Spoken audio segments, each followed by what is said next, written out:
Oke, terus ini yang paling terkenal dari Erich Fromm, unsur-unsur cinta. Nah, cinta yang memberdayakan, bukan cinta yang memperdayakan, itu cirinya 4. Ini ada di Art of Loving, bab-bab awal. Yang pertama, care, perhatian. Yang kedua, responsibility, tanggung jawab. Yang ketiga, respect, rasa hormat. Yang keempat, knowledge, pengetahuan. Jadi care berarti apa? Harus perhatian. Itu cirinya seorang cinta atau tidak, harus ada care. Tidak mungkin kamu tidak care sama yang kamu cintai.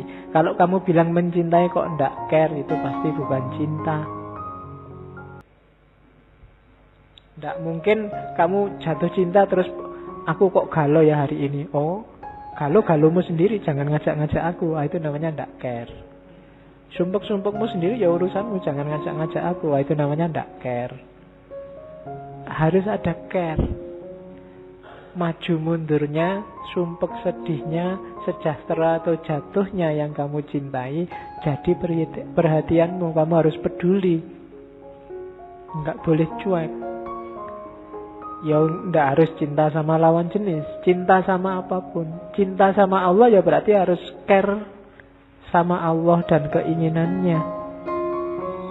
Nggak boleh nggak care. Nggak boleh misalnya kamu bilang cinta sama Allah tapi dosanya jalan terus. Kok jalan? Oh, enggak apa-apa lah. Allah kan maha pemaaf, dicuekin aja nanti kita tinggal minta maaf. Enggak boleh, itu berarti enggak cinta. Kalau memang cinta ya harus peduli. Kalau cinta sama Indonesia juga harus peduli. Alah Pak, Indonesia sudah ada yang ngurus, saya enggak usah mikir lah. Sudah banyak orang pinter yang mikir. Itu namanya enggak care. Kalau memang care ya peduli. Ikut prihatin saya, enggak apa-apa, paling enggak ikut prihatin. Meskipun mungkin itu basa-basi, tapi menunjukkan bahwa kamu care. Jadi ciri pertama itu. Kalau care aja enggak ada, pasti bukan cinta. Kok kamu punya teman dekat, kamu bilang, malam ini perasaanku kok enggak tenang ya. Udah, enggak usah ganggu orang tidur. Nah itu enggak care namanya, enggak peduli. Harus care. Yang kedua, responsibility. Responsibility itu ikut bertanggung jawab. Kalau ada misalnya yang kamu sukai melakukan yang jelek-jelek, ya diingetin, itu namanya ikut tanggung jawab. Jangan begitu. Jangan nekat. Jangan curang, nanti kamu susah. Itu namanya ikut tanggung jawab. Bukan kamu, aku. Itu namanya nggak responsibel. Biar aja urusannya sendiri-sendiri. Nggak bisa. Itu namanya nggak responsibel. Meskipun tanggung jawab ini bukan berarti dominasi atau mendikte pasanganmu.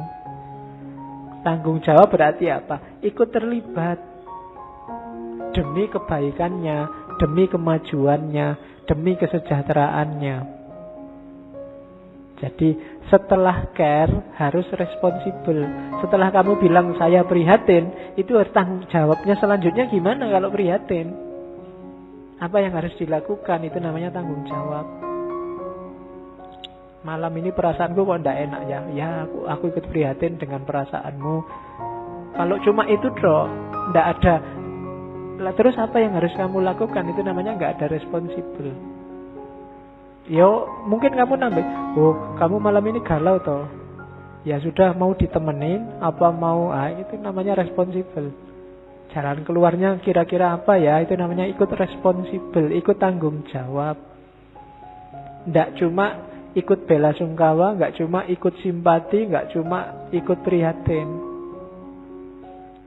Ya peduli. Cuma harus ada responsibility. Tidak bisa berhenti di care. Kalau hanya bilang I love you dan peduli saja, disuruh jemput tidak mau, disuruh neraktir alasan terus, disuruh menemani alasan lagi, itu berarti tidak responsibel. Nah, dalam responsibility disitulah bareng-bareng berkembang menjadi pribadi yang lebih baik. Terus setelah responsible apa? Respect. Respect itu berarti apa? Ya kita berdua saling mencintai jadi satu, tapi masing-masing punya karakter, punya ciri, punya kebiasaan sendiri, punya pola berpikir sendiri, ya dihargai. Itu namanya respect. Misalnya kamu punya teman satu kamar kos, dia tidak bisa tidur kalau lampunya nyala. Sementara kamu suka kalau kamu lampu nyala, malah tidurmu nyenyak. Kalau lampunya mati, malah kamu tidak bisa tidur. Ini kan tabrakan. Kalau memang saling menyayangi sesama saudara, sesama teman, ya masing-masing harus respect. Bikinlah strategi biar yang satu bisa tidur, yang satu juga bisa tidur. Kalau tidak tidur, ya tidak usah tidur dua-duanya. Itu saling menghargai. Yo, misalnya yang lampunya harus mati, tidurnya belakangan. Atau yang lampunya harus hidup, tidurnya belakangan. Keluar dulu, lampu dinyalakan, tidur. Terus yang lampunya harus mati, begitu yang ini sudah tidur, masuk kamar, lampunya dimatiin. Nah, itu namanya tetap saling menghargai, tidak saling memaksakan. Tidak boleh dipaksa. Menurutku tetap lebih rasional lampu dimatikan. Yang satu ya enggak, tetap lebih rasional lampu dinyalakan. Terus kamu gegeran. Hari ini kan begitu, tidak saling menghormati. Berarti tidak ada cinta di antara kita. Ya, jadi orang Indonesia kan sekarang gegeran terus, merasa argumennya yang paling benar. Ya mungkin argumenmu benar, cuma gegeran itu menunjukkan apa? Tidak ada respect, tidak ada saling menghargai. Nah, untuk care, responsibility, dan respect ini pas porsi dan proporsinya, butuh yang terakhir, knowledge, pengetahuan. Kamu harus mau memahami dia. Jangan menutup diri. Harus paham. Kalau bahasanya hari ini mutual understanding, saling memahami. Ini biasanya gimana ya? Cara berpikirnya dia kayak gimana, tradisi hidupnya kayak gimana, kalau bangun jam berapa, tidur jam berapa, belajarnya di mana, kapan, kayak gimana, suka baju warna apa, kalau makan biasanya di warung mana, dan seterusnya. Itu namanya knowledge, mengumpulkan informasi. Dari situ, dari knowledge inilah kamu bisa care secara tepat, bisa responsible, bisa respect. Kamu alergi kucing, pacarmu penyayang kucing. Wah, itu kan butuh knowledge, saling memahami. Kalau tidak gitu mesti gegeran, putus gara-gara kucing. Iya, kan bisa kayak gitu. Itu yang bikin kadang-kadang urusan kecil aja terus gegerannya berminggu-minggu. Kenapa? Tidak ada saling respect. Kenapa nggak bisa respect? Karena tidak punya pengetahuan, tidak ngerti. Maka butuh knowledge. Inilah 4 unsur dasarnya cinta yang sehat. Kalau 4 atau salah satu dari 4 ini tidak ada, ya cintamu terancam bahaya. Kalau sudah tidak care, tidak mau responsible, tidak respect, dan tidak mau tahu, tidak saling tahu menau, itu alamat wallahu a'lam bishawab. Ya. Jadi perhatikan 4 unsur dasar ini. Oke, sekarang ngomong objeknya. Yang biasa dicintai orang, ya meskipun tadi objek bukan yang pertama, tapi ya pada akhirnya kan ada yang dicintai, namanya objek cinta. Ada cinta sesama, namanya cinta persaudaraan. Cirinya, ya ini cinta terhadap sesama manusia. Cirinya apa? Tidak eksklusif, terbuka.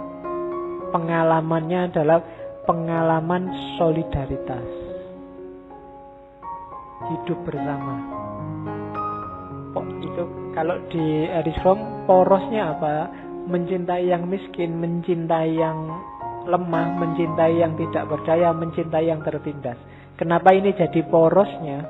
Karena kalau orang pada yang miskin, pada yang lemah, pada yang tidak berdaya sudah bisa mencintai, pada yang lain pasti bisa. Kalau kamu mencintai temanmu yang sama-sama ngaji, itu biasa, wajar. Kalau kamu mencintai orang tuamu, sangat wajar. Mencintai dosenmu, sangat wajar. Mencintai yang cakep-cakep, sangat wajar. Dan sangat mudah. Tapi mencintai yang miskin, yang lemah, yang tidak berdaya, termasuk mencintai orang asing, kalau di Erich Fromm, itu luar biasa. Karena biasanya orang cenderung menghindar dari yang asing, cenderung tidak suka sama yang miskin, sama ketidakberdayaan. Itu kenapa agama menekankan cintailah kelompok-kelompok ini. Karena ini parameter bahwa kita memiliki kualifikasi cinta persaudaraan. Kita cinta sesama. Kalau mencintai orang kaya itu gampang, mencintai artis itu mudah. Mencintai temanmu yang selevel itu mudah. Tapi yang lebih miskin, lebih tidak berdaya, lebih asing itu agak susah. Maka porosnya itu. Kalau ada orang yang bilang bahwa kita cinta semua manusia, tapi tidak pernah bersentuhan dengan kelompok-kelompok itu, belum. Masih ada yang dianti, apakah itu minoritas, apakah itu orang tertindas, apakah itu orang-orang miskin, berarti belum cinta sesama. Jadi masih cinta yang egois, masih cintaku untuk kelompokku dan demi kelompokku, belum cinta persaudaraan. Kalau di sana ada bibit eksklusivitas, pasti belum cinta persaudaraan. Kalau hanya yang selevel saja yang dicintai, pasti belum cinta persaudaraan. Jadi cinta sesama itu cirinya lenyapnya eksklusivitas dan porosnya mencintai yang miskin, yang tidak berdaya dan orang asing. Kalau ada bule jalan-jalan di sini dan kamu menghindar-hindar, nggak mau bersentuhan, itu berarti kamu belum cintanya universal. Kalau begitu lihat Cina terus kamu itu orang itu berarti belum. Masih ada diskriminasi di pikiranmu. Begitu lihat orang Yahudi, begitu lihat orang Amerika, begitu lihat apalah yang kamu tidak suka, terus kamu sisihkan dia sebagai bukan kelompokmu, seolah-olah dia bukan manusia juga, maka kamu tidak ada di level cinta persaudaraan. Dan orang yang tidak punya kualifikasi cinta persaudaraan ini, dia bukan tipe pecinta. Berarti cintanya hanya untuk kelompok tertentu, orang tertentu. Ini masih egois, bukan cinta yang sejati. Makanya itu dia punya quote, just as love for one individual which exclude the love for others is not love. Love for one's country which is not part of one love for humanity is not love, but idolatrous worship. Sebagaimana cinta pada satu orang yang tidak mencintai semua orang yang lain, itu bukan cinta. Maka cinta hanya pada satu negara yang menegasikan semua negara yang lain, semua manusia yang lain, itu juga bukan cinta, tapi idolatrous worship, penyembahan, idola-idola, Tuhan-Tuhan yang baru. Untuk tidak jadi Tuhan baru, cintanya harus rata untuk semua makhluk. Eksklusivitas itu menunjukkan ada yang dipertuhankan selain Tuhan. Yaitu apa? Kelompokmu, dirimu sendiri, egomu, pikiranmu, cita-citamu. Ketika ada yang dipertuhankan selain Tuhan, itu dalam agama namanya musyrik. Jangan salah, jangan-jangan kamu nuduh-nuduh orang kafir, ternyata kamu sendiri musyrik. Kenapa? Ada yang kamu pertuhankan. Dari mana kok tahu ada yang dipertuhankan selain Allah? Kamu milih-milih yang dicintai. Ada yang kamu cintai, ada yang tidak kamu cintai. Satu orang ini kamu cintai, yang lain tidak. Negaramu ini kamu cintai, dan sama negara lain biar aja hancur. Itu namanya bukan cinta. Fanatisme. Fanatisme itu idolatrous worship. Jadi kebertuhanan, penyembahan idola-idola, pemberhalaan. Kamu sedang menyembah berhala yang namanya pikiranmu, yang namanya kelompokmu, yang namanya organisasimu. Entah kamu sadar apa enggak. Jadi jangan-jangan hari ini kita semua itu musyrik. Meskipun kamu tiap hari mencermati kiri kananmu, siapa yang kafir, siapa yang belum. Ya kan? Kamu kan kafir ini. Oh, kalau kamu belum, kamu 50% sudah kafir. Kalau ini 25% kafir. Kan tiap hari kita sibuk ke situ. Jangan-jangan sebenarnya kita sudah musyrik duluan. Kita menyekutukan Allah, memberhalakan konsep kita, pikiran kita, pandangan kita, organisasi kita, dan seterusnya. Terus, objek cinta yang kedua adalah motherhood love, cinta gaya ibu. Ya bahasanya cinta keibuan. Cinta keibuan ini parameter yang paling kasat mata cinta yang tanpa syarat. Ibu itu tidak pernah nagih syarat apapun untuk mencintaimu. Balasan satu-satunya untuk cintanya ibu adalah kebahagiaanmu. Ibumu tidak pengen kamu kasih apa, tapi dia pinginnya cuma kamu bahagia. Dan jangan salah, katanya Erich Fromm, selain cinta yang tanpa syarat, cinta ibu pada anaknya itu cinta yang sakit sebenarnya. Sakit dalam arti, tadi kan eksistensial itu orang takut perpisahan. Orang takut kesepian, takut dipisah dari yang dicintai. Tapi seorang ibu harus mau menyapih anaknya, misah anaknya dari dirinya demi kemandirian, demi kebahagiaan anaknya. Oh, itu sakit.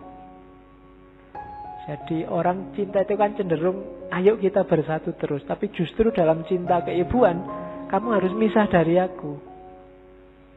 Kalau tidak misah, kasihan kamu nanti nggak mandiri, nggak bahagia, nggak bebas, nggak bisa jadi manusia. Padahal secara eksistensial tadi orang butuh untuk tidak dipisah. Kesepian, keterpisahan ini kan bikin stres, menyakitkan. Tapi seorang ibu dalam cintanya justru disuruh berpisah sama anaknya demi kebahagiaan anaknya. Nah, ini salah satu contoh cinta yang tanpa syarat. Ini antitesis dari cinta erotis, cinta romantik. Kalau cinta erotis itu ya kayak kamu pacaran tadi, dua orang jadi satu. Tapi cinta keibuan itu satu orang harus jadi dua. Kebalikannya. Itu makanya jangan berani-berani sama ibumu. Dia mengalami kesakitan demi kesakitan. Tidak hanya saat melahirkanmu, tapi saat beliau harus menguatkan hatinya melihatmu terpisah dari dirinya demi kebahagiaanmu sebenarnya. Kalau boleh mungkin maunya ibumu kamu selalu sama dia, tapi kan tidak sehat untuk dirimu. Maka dia mengorbankan rasa sakitnya berpisah dengan dirimu. Makanya bagi yang rumahnya jauh, tidak kumpul sama ibunya, sempatkanlah pulang. Ibumu mesti bahagia luar biasa. Ya kan kamu dapat untung banyak kalau pulang itu. Ya. Jadi nanti macam-macam lah. Paling kamu pulang ke rumah bawa roti 1 kaleng, kamu beli di terminal, nanti balik ke sini bisa bawa berkardus-kardus. Iya. Dan pasti ibumu bahagianya luar biasa saat kamu pulang. Sama bahagianya kamu kangen lama sama pacarmu terus ketemu. Bahkan berkali lipat dari itu. Nah, itu cinta keibuan. Itu cinta tanpa syarat yang paling kelihatan. Nah, dari cinta keibuan bisa diambil manfaat itu. Love means to commit oneself without guarantee. Jadi cinta itu berarti berkomitmen tanpa syarat, tanpa garansi-garansinan. Jadi tidak harus aku cinta padamu garansinya 1 tahun ya. Kalau 1 tahun kok ada yang lebih, ya mohon maaf tak tinggal misalnya. Tidak begitu cinta tanpa syarat itu. Tidak ada garansi-garansinan. Dan to give oneself completely in the hope that our love will produce love in the loved person. Jadi memberikan dirimu sepenuhnya untuk cinta, tidak minta balasan apa-apa. Asalkan lahir juga pribadi mencintai yang lain dalam yang kamu cintai. Jadi cintamu menghasilkan cinta yang baru, menghasilkan cinta yang lain yang sama produktifnya. Makanya katanya Erich Fromm, untuk bisa ke sana harus ada faith. Love is an act of faith. And whoever is of a little faith is also of a little love. Jadi cinta itu tindakan yang dasarnya kepercayaan. Semakin kecil kepercayaan, ya semakin kecil cinta. Kalau ada cinta kok tiap hari interogasi. Ya. Tadi di kampus sama siapa? Ngobrol sama siapa? Coba lihat HP-nya, WA-an sama siapa? Ya. Berarti kepercayaannya kecil. Itu tanda-tanda belum cinta. Itu masih dagang kayak tadi. Masih negosiasi. Masih takut dirugikan. Padahal kalau cinta yang benar kan nggak mungkin negosiasi loh. Kalau kebahagiaanmu nongkrong sama teman-teman yang lain ya monggo. Kalau kamu bahagia chatting sama cowok lain apa cewek yang lain ya silahkan. Bahkan kalau bahagiamu adalah membuang aku ya buanglah.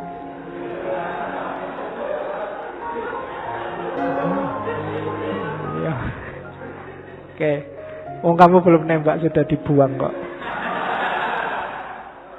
Ya, jadi act of faith, perilaku mempercayai. Pokoknya kalau isinya hanya interogasi, berarti kepercayaannya kecil, cintanya juga kecil, maka jangan kaget kalau tidak lama sudah bubar. Karena curiga terus. Nanti naik bis dicurigai sama kondekturnya, sama naik kereta dicurigai sama masinisnya. Diajar dosennya cowok apa cewek? Ya. Kok dosennya kamu liatin terus? Lah ya dosennya nggak diliatin ya nggak paham. Curiga terus. Nah berarti tidak ada faith di situ. Love is an act of faith. Oke, ya kayak ibu tadi loh. Ibu itu kan yang penting kamu bahagianya kayak gimana wis. Bahkan termasuk meninggalkan ibu. Ibumu rela sakit. Terus ini yang tidak harus saya jelaskan banyak, cinta erotis. Ya. Dari erotis itu kata dasarnya Ya, lebih paham. Kata dasarnya itu eros maksudnya, bukan erot. Ya. Oke, cinta erotis itu ya manifestasi tadi, ketakutan untuk keterpisahan, mendambakan peleburan. Cinta erotis inilah yang nanti karakternya memang eksklusif, tidak universal. Kalau cinta persaudaraan tadi universal, tidak eksklusif, jangan dibalik. Gitu loh. Kalau cinta erotis ya harus eksklusif dong, hanya engkau. Jangan, enggak harus kamu dok, cintaku universal ini, semuanya juga enggak. Untuk urusan yang erotis, sifatnya memang eksklusif. Dan ini enggak bisa ditipu. Kamu enggak bisa, enggak kok Pak, semua saya cintai, enggak. Secara erotis, di antara banyak, ini kan kamu cintai semua, pasti ada satu yang spesial. Yang di situ ada hasrat erotisnya. Kamu akui apa tidak kamu akui? Nah, ini sifatnya eksklusif. Ini tidak untuk semua orang. Tidak masalah, wong itu fitrah. Oke. Jadi berawal ini yang tadi ada impresinya. Kalau yang ini ada kesan, kamu suka, ada hasrat erotisnya di situ. Terus jadi intim. Nah, seringkali hasrat erotis ini nanti berakhir dengan kebosanan kalau berhentinya di erotismenya, di jasadnya. Secakep apapun orang, kalau kamu bareng terus menerus, kalau levelnya hanya fisik, pada saatnya tetap akan bosen. Itu juga salah satu tabiatnya manusia. Kalau levelnya hanya erotis, maka kalau kamu mampu yang erotis ini ya tetap erotis tapi levelnya naik jadi persaudaraan, mungkin levelnya naik jadi keibuan, itu lebih long lasting, lebih panjang durasinya. Kalau hanya erotis saja itu lebih simple, lebih cepat habisnya durasinya. Makanya waktu yang-yangan jangan dihabiskan semua. Apapun itu harus ada sisanya. Biar apa? Biar lebih, karena manusia itu kalau sudah nggak ada misterinya sama sekali, wis kena kabeh, wis terbuka semua, itu biasanya cepat bosen. Kenapa banyak orang agama itu susah sekali dibunuh? Karena agama isinya yang misterius-misterius. Kalau agama itu terbongkar semua, oh ternyata fotonya Gusti Allah itu kayak gini tuh. Oh ternyata mungkin besok mungkin orang tidak ada yang mau beragama lagi, mungkin dibikin tiruannya. Itu manusia. Maka kalau kita berhenti di erotisme dan terekspos semua, tidak lama pasti bosan. Kalau dasarnya hanya erotis, mungkin perkawinan itu tidak lama mesti cerai. Karena ada durasinya.